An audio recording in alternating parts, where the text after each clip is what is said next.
The human mind is by its very nature outgoing, because the mind principle by its very nature had this outgoing tendency already in it when it came into manifestation.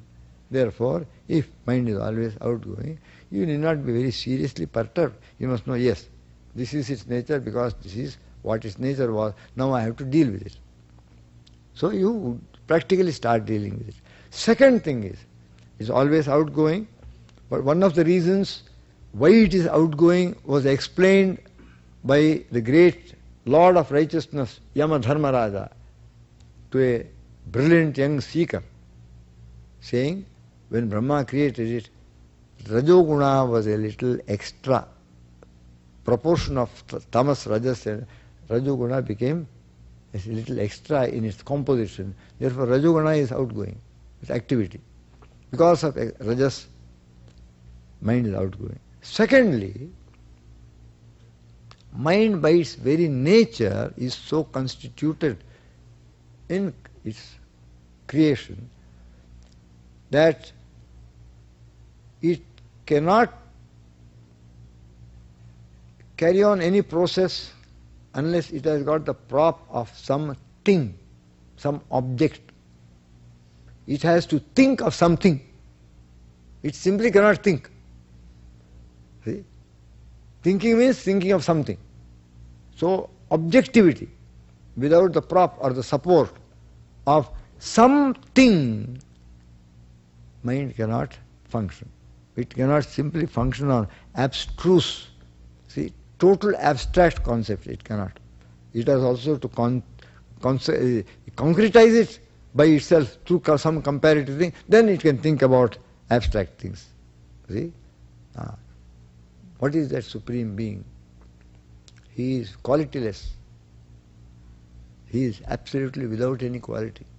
Like water, transparent, like water. You have to think about water. Think about transparency of water. No quality, no color. Like that, undifferentiated and without any quality.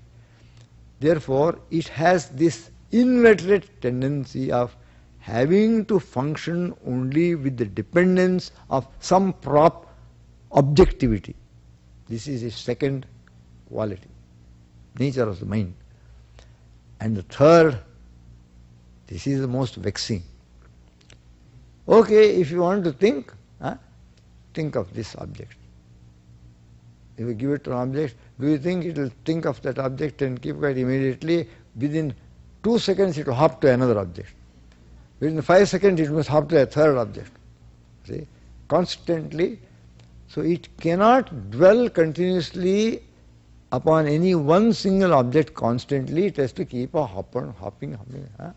Like there used to be a spring frog, hoppity, like that. Someone used to call it a grasshopper mind. Gurudev always used to call it monkey, branch to branch, always looking here, wanting. See any monkey, always restive, always wanting to. So this is called, in Sanskrit they call it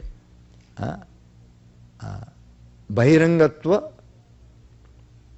Vishakaratva and Nanatva. It is always going outside, it is always objectivity, it has to think of, and always jump from one object to another. Many, it can think of many, it can never think of one. That was the entire problem of Patanjali, how to make human yogi's mind think of one to the exclusion of all other things. So he had to create an elaborate system. And the bhakti people created a very elaborate system.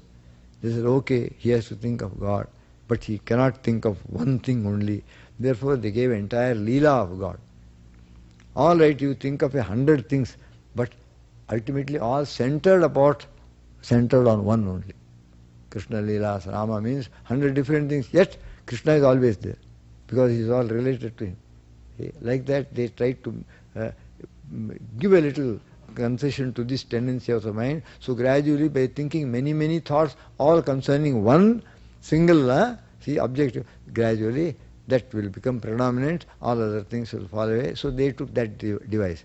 So the nature of the mind is outgoing tendency, its necessity of having a prop, an object to think, and its constant fluctuating fickleness. This is the nature of the mind.